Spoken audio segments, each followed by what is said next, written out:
Sir वो 2013 का वो दौर था जिसमें आपने पहला चुनाव लड़ा और जीता भी। कितनी बड़ी मुख्य चुनौतियाँ उस समय आपके पास थी? जी, सही बोल रहे हैं आप कि चुनौतीपूर्ण था वो चुनाव। क्या इसका एक इफ़ेक्ट आपके चुनाव में देखने को मिला? आपको वोट ज़्यादा मिले? मतलब अंतर भीतर की लड़ाई भाजपा में देखी गई आपके विधानसभा क्षेत्र में? देखिए, सबका अलग अलग शैली होता है, अपना अपना व्यवहार होता है। हमने तोखन साहू से इसी कार्यक्रम में इंटरव्यू में ये सवाल किया था कि राखड़ उड़कर गांव में जा रही है, लोग बीमार हो रहे हैं और शासन प्रशासन इस बात को लगातार नज़रअंदाज करती आ रही है। क्या आपके संज्ञान में आया ये चीज़? आया भी है और मैं विधानसभा में ये मुद्दा भी उठा चुका हूँ। जब हम अनुज शर्मा, दिलीप लहरिया और कुंवर सिंह निषाद जैसे कलाकारों को राजनीति में देखते हैं तो उम्मीद करते हैं कि वर्तमान में कलाकारों की स्थिति सुधरेगी। तो यहाँ एक विशेष व्यवस्था होना चाहिए ताकि कला से जुड़े लोग जो डिग्री ले रहे हैं और पढ़ाई करते हैं, तैयारी करते हैं, उनको एक जगह मिलना चाहिए। एनटीपीसी में भू विस्थापितों को ज़मीन दिलाने को लेकर ओछराम सूर्यवंशी जैसे कई कद्दावर नेता रहे हैं आपके क्षेत्र में जिन्होंने आवाज़ उठाई है। वर्तमान में स्थिति क्या है आपके क्षेत्र में? मैं ये संज्ञान में ला चुका हूँ कलेक्टर साहब जी का कि एक और बैठक आहूत होना चाहिए। आरोप लगता रहा है कि पूर्व सरकार की बहुत सारी योजनाएं लोगों के लिए लाभकारी नहीं थे। आपके विधानसभा क्षेत्र की स्थिति क्या है? वो पूर्व सरकार में कैसी थी? देखिए, आरोप लगाना अलग बात है, हकीकत कुछ और है। लहरिया जी की राजनीतिक महत्वाकांक्षा कहाँ तक है? देखिए, जैसे पार्टी निर्देश करेगी, आदेश होगा, मैं पालन करूंगा। भूपेश बघेल जी ने छत्तीसगढ़ियावाद को बढ़ाने में बहुत एक ऊंचा नाम कमाया है। कहीं ना कहीं आपने भी उसका पालन किया। कलाकारी के माध्यम से आपने छत्तीसगढ़ का प्रचार किया, छत्तीसगढ़िया का प्रचार किया। हमारे दर्शकों के लिए अगर कोई छत्तीसगढ़ी का कोई 2 लाइन। मोर छत्तीसगढ़ है चारों धाम एखर माटी मतरबो। मोर छत्तीसगढ़ है चारों धाम एकर माटी मतरबो। नमस्कार, आप देखना शुरू कर चुके हैं TNR न्यूज़ का खास कार्यक्रम सवाल जवाब का है। साथियों, आप जानते हैं इस कार्यक्रम के माध्यम से हम नेता, मंत्री, विधायक और सांसदों से मुलाकात करवाते हैं, उनके जीवन के बारे में बताते हैं। इसी कड़ी में हम आ चुके हैं मस्तूरी विधानसभा क्षेत्र में और हमारे साथ मेहमान हैं मस्तूरी विधानसभा क्षेत्र के विधायक दिलीप लहरिया जी। सर, आपका बहुत बहुत स्वागत है। बातचीत के सिलसिले को हम आगे बढ़ाएंगे। इससे पहले आप अपने जीवन के बारे में बताइए। शिक्षा दीक्षा कहाँ हुई, राजनीति में कैसे आया, उसके बातचीत के सिलसिले को हम आगे बढ़ाएंगे। जी, सबसे पहले तो आपको बहुत बहुत बधाई, शुभकामनाएं कि हमारे मस्तूरी क्षेत्र में आप का स्वागत है। और चूँकि मेरा जो एक पढ़ाई का जो शिक्षा दीक्षा का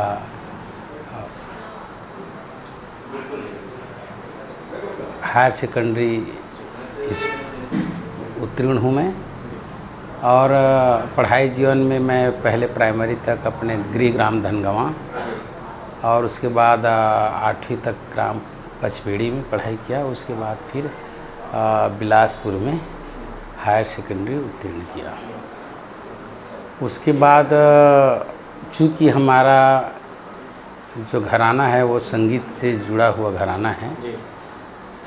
पूर्वज के हमारे पिताजी दादा जो संगीत से जुड़े हुए थे, तो उसमें मैं भी रुचि रखता था। चूँकि स्कूल में जब भी कार्यक्रम कुछ होता था, छात्र जीवन से ही मैं संगीत से जुड़ा था। पढ़ाई लिखाई करते समय भी मैं भाग लिया करता था स्कूल में। और फिर जब मैं अपना एक संस्था खोलने का, छत्तीसगढ़ी लोक संगीत का उस समय एक दौर था, आदरणीय पंचराम मिर्झा जी, आदरणीय बैतर राम साहू जी, तीजन बाई जी, सूरज बाई खांडे जी, इन लोग का कार्यक्रम में मैं जाया करता था, देखता था, सुनता था। उस समय रेडियो चलता था जिसमें AM बैंड में 12 बजे, करीब 12:30 बजे रेडियो में गीत संगीत आता था। तो मैं उससे बहुत प्रभावित था और मैं भी एक संस्था चलाने का एक निर्णय लिया। तो हमारे घर परिवार वालों ने मुझे उसमें सहमति भी दिए। तो मैं एक संस्था नवा रंग संगीत झनकार ग्राम धनगवां से उसको करके एक मीटिंग तय हुआ, जिसमें गायक गायिका वाद्य यंत्र ये सब सारी चीज़ जो ज़रूरी है वो तय किया गया। और फिर मैं अपना एक रिकॉर्डिंग के माध्यम से जो रिकॉर्डिंग होना चाहिए गाने का, नया गाने का, ये करके मैं नए गाने तैयार करके रतनपुर पहला मेरा रिकॉर्डिंग हुआ था, जो राधा कृष्ण नाम से वहाँ का आर के कंपनी नाम से वहाँ एक बहुत बड़ा स्टूडियो था, वहाँ मैं रिकॉर्ड कराने गया। तो मेरा पहला कैसेट रिलीज़ हुआ और कैसेट का नाम हम लोग रखे तरसा डारे मोला। वो कैसेट मैं चाह रहा था कि कुछ थोड़ा बहुत मार्केट में आएगा, लेकिन ऊपर वाले की कृपा से, माँ सरस्वती की कृपा से, बड़ों के आशीर्वाद से वो कैसेट इतना सुपर हिट हुआ कि छत्तीसगढ़ में एक अलग पहचान बना। और फिर मेरा प्रोग्राम के लिए आमंत्रित किया गया मुझे। तो मैं लगातार फिर उस समय से 25 साल तक, सन 90 में मेरा रिकॉर्डिंग हुआ और फिर मैं 25 साल तक लगातार मंच के माध्यम से कम 2500 मंचिंग में प्रस्तुति किया, जिसमें छत्तीसगढ़ के अलावा MP, UP, उड़ीसा, महाराष्ट्र, ये सभी जगह मैं अपना प्रस्तुति दिया करता था, जिसमें मुझे बहुत डिमांड था। उस समय एक ज़माना था कि लोग बहुत दूर से देखने आते थे। तो फिर उस कार्यक्रम के चलते पॉपुलैरिटी मेरे को मिला। और फिर राजनीति में भी हमारे कुछ जो गुरुजन हैं, वरिष्ठ जन हैं, सम्मानीय जन हैं, जो मस्तूरी क्षेत्र के और प्रदेश स्तरीय, उन्होंने मेरे को बताए कि आप इतना पॉपुलर हैं और फिर अब इतना भीड़ आ रहा है, तो फिर आपको एक टिकट मांगना चाहिए और विधायक बनना चाहिए। तो फिर मुझे राजनीति, हमारा घराना राजनीति घराने से नहीं है, शुरू से हम लोग संगीत घराने से हैं। फिर मैं प्रयास किया उस समय और फिर प्रयास सफल भी रहा। मैं जो विधानसभा का चुनाव जो सर, वो 2013 का वो दौर था जिसमें आपने पहला चुनाव लड़ा और जीता भी। कितनी बड़ी मुख्य चुनौतियाँ उस समय आपके पास थी? जी, सही बोल रहे हैं आप कि चुनौतीपूर्ण था वो चुनाव, और हमने अच्छे से चुनाव लड़े। और एक जो मुझे लोग उस समय गायक के रूप में जानते थे। फिर 13 में हमने ऐतिहासिक जीत हासिल किए और 24,000 कुछ वोटों से अपना जीत हासिल हुआ। और कांग्रेस पार्टी का मैं सदैव ऋणी रहूँगा, जो मैं टिकट भी दिए, अपन उस समय खरा उतरे, जीत के भी आए। जो सभी हमारे कांग्रेस के वरिष्ठ जन है, शीर्ष नेतृत्व है, सबका मैं आभार व्यक्त जताया और मुझे बहुत खुशी हुआ। इसीलिए आज तक मैं अपना कांग्रेस पार्टी से के बाहर इधर उधर का बात नहीं किया, ना ही सोचा अपने जीवन में। और चूँकि एक सामान्य परिवार के व्यक्ति को मौका मिला और विधायक बना। और दूसरा बार 18 में लड़ा तो कुछ वोटों से अपने को हार का सामना करना पड़ा। और इस बार फिर 23 में मेरे को टिकट दिया गया और फिर 20,000 से अधिक वोटों से अपन चुनाव जीते। जी, एंटी कम्बेंसी देखी गई थी आपके विरोधी पार्टी के गांधी जी के खिलाफ। क्या इसका एक इफ़ेक्ट आपके चुनाव में देखने को मिला? आपको वोट ज़्यादा मिले? मतलब अंतर भीतर की लड़ाई भाजपा में देखी गई आपके विधानसभा क्षेत्र में?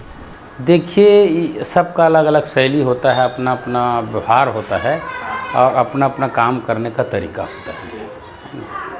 हमने बहुत अच्छे काम कराए थे जब 13 में विधायक थे तो, और आज भी हम करोड़ों के सौगात अभी ला रहे हैं क्षेत्र के लिए, और हम लगातार जनसंपर्क में लोगों के बीच हैं।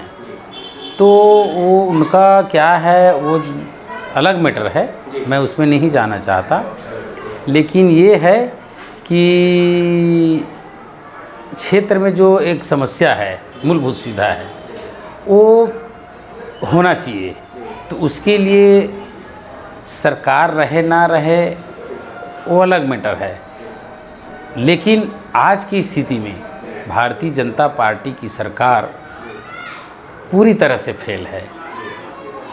हमारे पास कई विषय हैं, अभी फिलहाल एक ही विषय में फेल है। रात दिन आए दिन बिजली गोल का समस्या है, ट्रांसफार्मर उड़ रहा है, कहीं भी लाइट बंद हो जा रहा है। अभी हम एक कार्यक्रम में थे तो लगातार 4 बार लाइट गोल हो रहा था। कोई बांस में वायरिंग कर ले जा रहे हैं, अपना कनेक्शन ले जा रहा है। ट्रांसफार्मर, नकली ट्रांसफार्मर लाया जा रहा है इस सरकार में, भारतीय जनता पार्टी की सरकार में।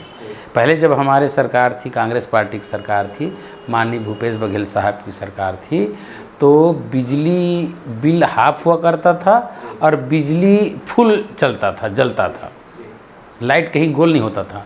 आज 9 महीने की सरकार में लगातार लाइट गोल हो रही है और बिजली बराबर यानी डबल रूप में बिल आ रहा है। तो कुल मिला के बिजली से ही ये सरकार फेल है। आज आम जनता में चर्चा है कि अब की बार फिर दोबारा जब चुनाव होगा कांग्रेस की सरकार आएगी। आए सरकार तो कोई सुन नहीं रहा है और इसका किसका चल रहा है ये भी पता नहीं चल रहा है। सड़क का हालत इतना दयनीय है हमारे मस्तूरी क्षेत्र में कि कई सड़कें ऐसे हैं जिसमें चलना मुश्किल है। छात्र छात्राएं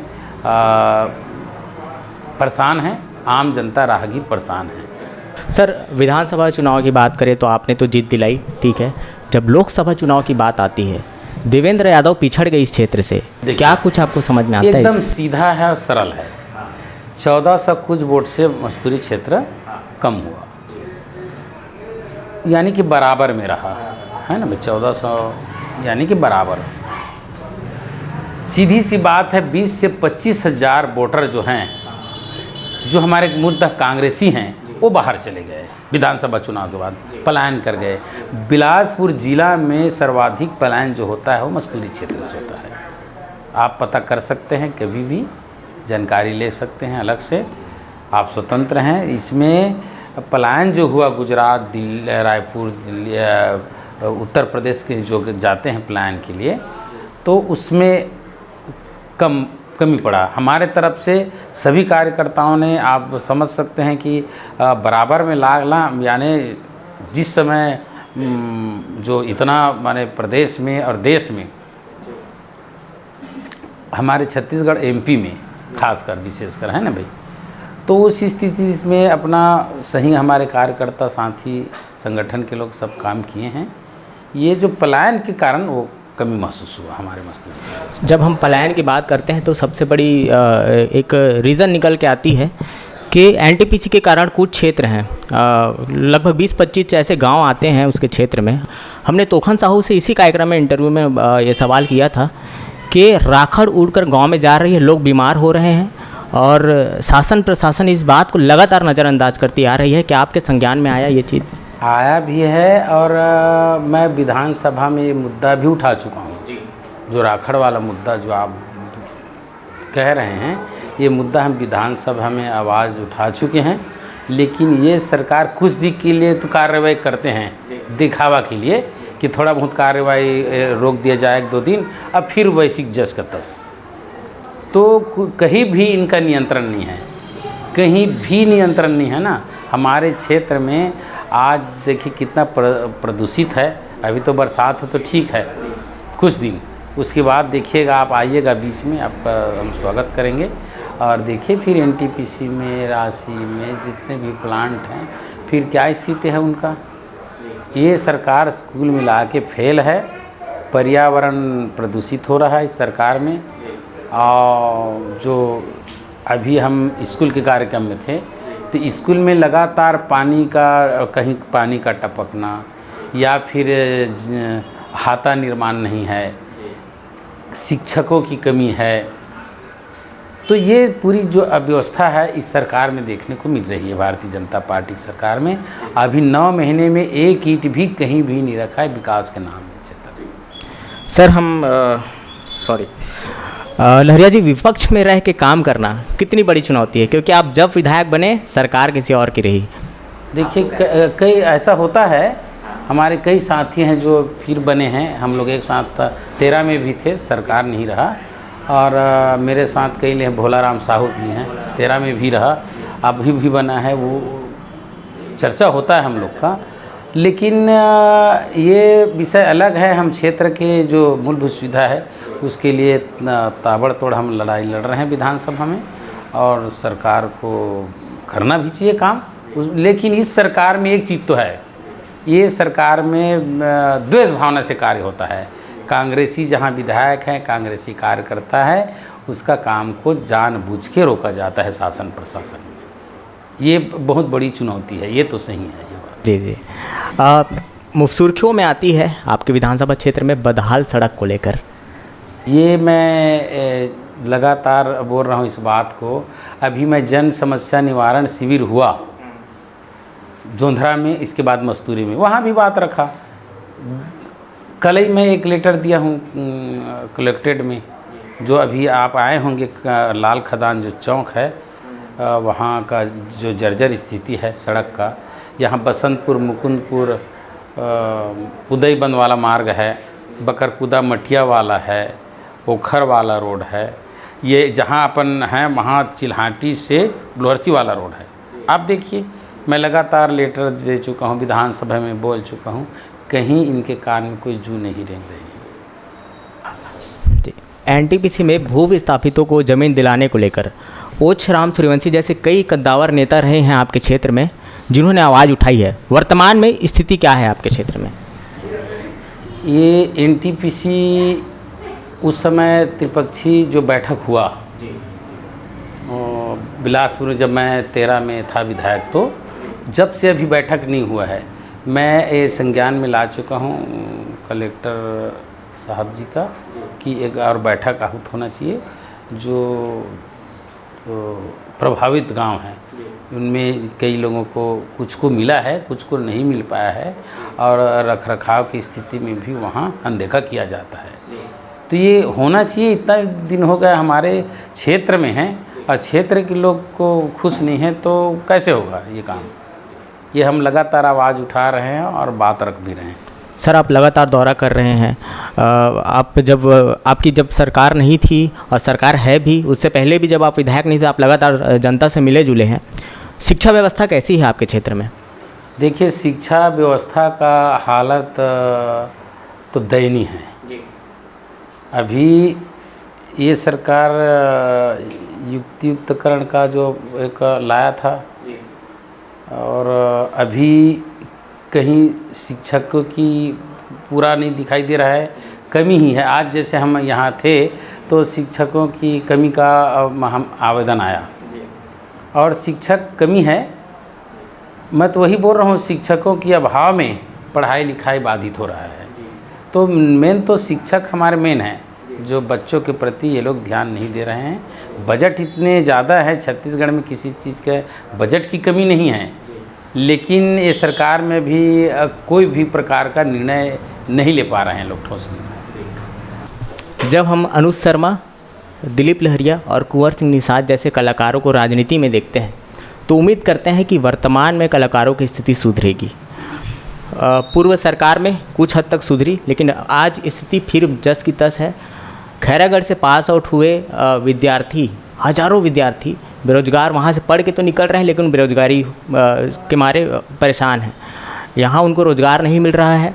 सरकार रायगढ़ में अभी महाविद्यालय खोल रही है, सरगुजा में महाविद्यालय खोल रही है, लेकिन बच्चे वहाँ से पढ़ के जाएंगे कहाँ? उनके लिए रोज़गार हमारे छत्तीसगढ़ में है नहीं।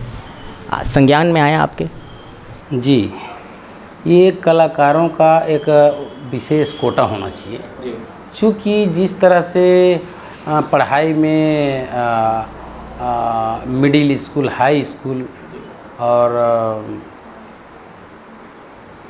जो स्नातक जो किया जाता है, उसी तरह से इसमें भी है संगीत में। तो उसका एक सिस्टम होना चाहिए। आप सही बोल रहे हैं। अब हम तो चाह ही रहे हैं कि हमारे कलाकार साथी जो हज़ारों सैकड़ों हमारे साथी हैं जो कला प्रेमी हैं, तो अब कला जो हमारे छत्तीसगढ़ की संस्कृति है, विशेष यहाँ इनका पहचान, हमारे छत्तीसगढ़ी संगीत का, लोक संगीत का पहचान एक अलग है देश में विदेश में। तो यहाँ एक विशेष व्यवस्था होना चाहिए, ताकि कला से जुड़े लोग जो डिग्री ले रहे हैं और पढ़ाई करते हैं, तैयारी करते हैं, उनको एक जगह मिलना चाहिए। चाहे कोई भी शिक्षा विभाग में, हर विभाग में एक कला के माध्यम से उनका जॉब होना चाहिए।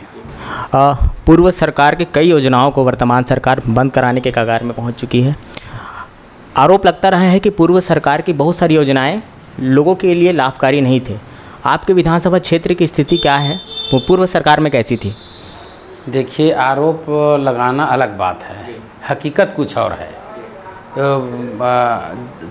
हमारे कांग्रेस पार्टी की जब सरकार थी माननीय भूपेश बघेल साहब की, तो ये लोग गौठान को भारतीय जनता पार्टी के लोग मजाक के रूप में लेते थे। आज क्या स्थिति है देखिए, जब भी हम रोड में जा रहे हैं, सैकड़ों गौ माता की हमारे वो हो रहा घटना में जान जा रही है। ये गलत बात है। ये लोग गौ की रक्षक बोलते हैं अपने आप को, ये निंदनीय है। ये भारतीय जनता पार्टी की सरकार के समझ से बाहर है छत्तीसगढ़ की संस्कृति। तो ये माताएं आज रोड में हैं। देखिए, गौ माता रोड में हैं, और जो गौठान में व्यवस्था बनाना चाहिए, संचालन को आगे बढ़ाना चाहिए, संरक्षित जो किया गया है ज़मीन को, इसके बजाय लोग उसको बंद करा रहे हैं। युवा मितान को बंद किया जा रहा है, कई ठो चीज़ को लोग बंद कर रहे हैं सिर्फ द्वेष भावना से। ये कांग्रेस की सरकार की योजना है सिर्फ इसलिए, जबकि ऐसा नहीं होना चाहिए। जो युक्त है उसको लागू होना चाहिए, जनता के हित में लागू होना चाहिए। किसानों का कर्ज माफ़ करना चाहिए, बिजली बिल हाफ होना चाहिए। अभी बिजली गोल हो रहा है, अब बिजली बिल फुल हो रहा है। बिल को दे रहे हैं लोग ज़्यादा। हमारे समय में कांग्रेस पार्टी की सरकार में बिजली बिल हाफ और बिजली फुल चलता था। तो ये है, भारतीय जनता पार्टी अभी 9 महीने की सरकार में फेल है, और 9 महीने की इनका सरकार में कोई माई बाप नहीं है।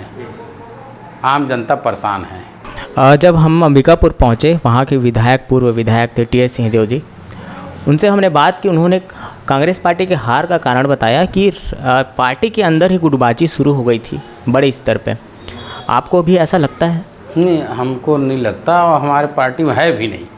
देखिए, मैं पहले भी बताया हूँ कि हर का एक अलग अलग स्वभाव है, हर नेताओं का अलग अलग विचार होता है। जो जैसे मंच में हम लोग भाषण देते हैं, तो हर नेता का अलग अलग एक जलवा होता है, अलग अलग शैली होता है, वैसी है। और इसमें किसी प्रकार का कोई नहीं, सब कांग्रेस एक परिवार है हम लोग। ये तो सवाल करना बहुत जल्दी हो जाएगा कि 8 ही महीने हुए हैं।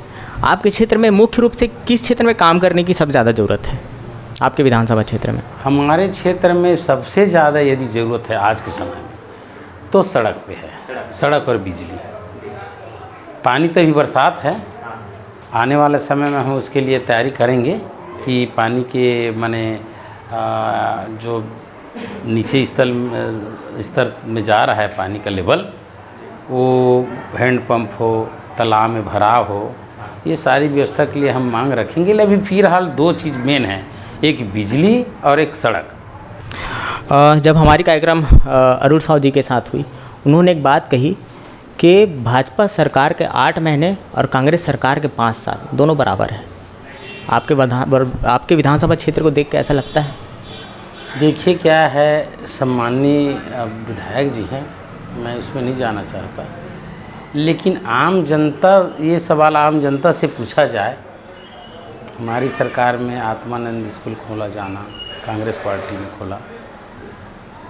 शिक्षक में जो संविलियन है, और गौठान के माध्यम से गौ माता की रक्षा है, किसानों का कर्जा माफ है। ये तो दोहराई की बात नहीं है तो कि भूपेश बघेल जी ने छत्तीसगढ़िया बात बढ़ाने में बहुत एक ऊंचा नाम कमाया है। कहीं ना कहीं आपने भी उसका पालन किया, कलाकार के माध्यम से आपने छत्तीसगढ़ का प्रचार किया, छत्तीसगढ़िया का प्रचार किया। हमारे दर्शकों के लिए अगर कोई छत्तीसगढ़ी का कोई 2 लाइन, उसको जीवंत रखने का कार्य हमारे बघेल साहब ने किए हैं। ये कि भी ऐसे बता दें कि हमने ये किए हैं भैया, बिलासपुर शहर में ये किए हैं, एक ही में बता दें कि कहीं लाइट गोल नहीं हो रहा है और सब ठीक है, इतने बोल दे, वो हम मान जाएंगे।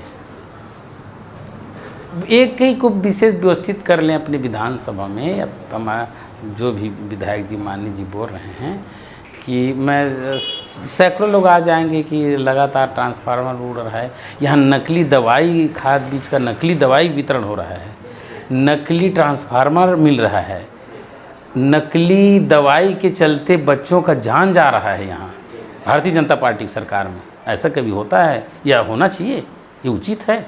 अभी जैसे कोटा में मामला हुआ, 2 बच्चे टीकाकरण में जान चली गई। तो क्या है मामला? आए दिन एक्सीडेंट, चाकूबाजी, मर्डर, बलात्कार आए दिन हो रहा है। अपने जीवन में मैं कि इतना बड़ा उम्र हो गया, इतना ये घटना मैं कभी नहीं सुना था। ये घटना अभी 9 महीने में लगातार, जैसे अपन पेपर पढ़ते हैं, शुरू टीवी खोलते हैं तो लगातार यही दिखाई दे रहा है। बच्चों में क्या असर हो रहा है, ये चिंता का विषय है। Bharatiya Janata party double engine की सरकार बोलते हैं, ये झूठ मूठ की सरकार है। झूठ बोल लिया और जनता से गुमराह करके सरकार में बैठ गई। सर, आप सतनामी समाज से आते हैं। बलौदा बाज़ार का हिंसा बहुत ही निंदनीय रहा। देवेंद्र यादव जी की गिरफ्तारी हुई, उनकी जमानत नहीं हो रही है, जो जमानत की याचिका खारिज की जा रही है। हम तो एक ही मांग करते हैं बलौदा बाज़ार वाल कांड में कि एक साजिश की तरह भारतीय जनता पार्टी के जो वहाँ लोग थे, वहाँ के मैं सुना हूँ पूर्व विधायक भी थे जो मैनेजमेंट किए हैं, इनके ऊपर कार्यवाही नहीं हो रहा है और कांग्रेसियों को टारगेट किया जा रहा है। सतनामी भाई जो हमारे निर्दोष हैं, यानी कि जो आप देखे होंगे जयंती में जब भी कार्यक्रम होता है पूरे प्रदेश में, तो सभी समाज के लोग वहाँ रहते हैं कार्यक्रम में। इतना शांति प्रिय समाज को बदनाम किया जा रहा है। मैं इनके मंच के माध्यम से भी, आपके माध्यम से भी, इनको निशर्त रिहाई करना चाहिए सभी को, जो भी हैं। 300 है, 350 है, 178 जो बंद है जेल में, माननीय विधायक हैं, सभी को निशर्त रिहाई होना चाहिए। और फिर वो क्या है, देखिए जब भीड़ आ रहा था तो इनका तंत्र क्या कर रहे थे वहाँ, तो ये लोग भग रहे थे, यानी कि चाह रहे थे कि घटना हो। हमारे छत्तीसगढ़ को शर्मसार किया गया है। जो छत्तीसगढ़िया सबले बढ़िया जो नाम है, देश में चलता है ये स्लोगन, तो उस चीज़ को ये लोग बदनाम किए हैं। और जानबूझ के कार्रवाई भी कांग्रेसी साथी, कांग्रेसियों के ऊपर और सतनामी समाज के हमारे युवा साथी हैं उसके ऊपर किया गया है दबावपूर्वक। अभी जाए आप देखिए, कोई भी घटना होता है तो आप जाइए थाना में, क्या जवाब मिल रहा है इससे समझ आ रहा है। जबकि ऐसा लोकतंत्र में किसी को अधिकार नहीं है। हमारे माननीय राहुल गांधी जी के ऊपर जो अभी टिप्पणी किए हैं, तो क्या इसको संविधान में ऐसा कहने का अधिकार है? नहीं है। कह रहा है उसको तो तुरंत कार्रवाई होना चाहिए, उसके ऊपर हत्या जैसे अपराध दर्ज होना चाहिए। ये मामूली बात थोड़ी ना है, ये आने वाले समय के लिए खतरा है। लहरिया जी की राजनीतिक महत्वाकांक्षा कहाँ तक है? देखिए, जैसे पार्टी निर्देश करेगी, आदेश होगा, मैं पालन करूँगा। मैं पार्टी से बाहर नहीं जाऊँगा। मैं आप सब जान चुके हैं मेरे बारे में कि मैं 13 के बाद अपना जो निर्णय लिया, कांग्रेस में ही रहूँगा और कांग्रेस में रह के अपना जनता का सेवा करूँगा। मैं गायक था तो भी जनता का मनोरंजन करते हुए सेवा करता था, और इसमें जनप्रतिनिधि के रूप में मैं सेवा करना चाहता हूँ। यानी कि मेरे बचपन से ही एक रहा कि मैं जनता के बीच में रहूँ, सेवा करूँ, मुझे बहुत अच्छा लगता है। ये तो दोहराई की बात नहीं है कि भूपेश बघेल जी ने छत्तीसगढ़ियावाद को बढ़ाने में बहुत एक ऊंचा नाम कमाया है। कहीं ना कहीं आपने भी उसका पालन किया, कलाकारी के माध्यम से आपने छत्तीसगढ़ का प्रचार किया, छत्तीसगढ़िया का प्रचार किया। हमारे दर्शकों के लिए अगर कोई छत्तीसगढ़ी का कोई 2 लाइन। मैं सदैव मैंने छत्तीसगढ़ी संगीत आज भी जहाँ भी जाता हूँ मंच में, तो डिमांड रहता है कि थोड़ा गुनगुनाया जाए, गाया जाए। और निश्चित तौर पर हम छत्तीसगढ़ के संस्कृति को, हमारे सभी कलाकार साथी, यहाँ के कर्मा, ददरिया, सुआ, पंथी, भोजली ये सभी गीत में जो प्रस्तुति करते हैं बहुत अच्छा लगता है। यही हमारे छत्तीसगढ़ की संस्कृति है। तो निश्चित तौर पे हम गुनगुना सकते हैं भाई। मोर छत्तीसगढ़ है चारों धाम एखर माटी मतरबो। मोर छत्तीसगढ़ है चारों धाम एकर माटी मतरबो।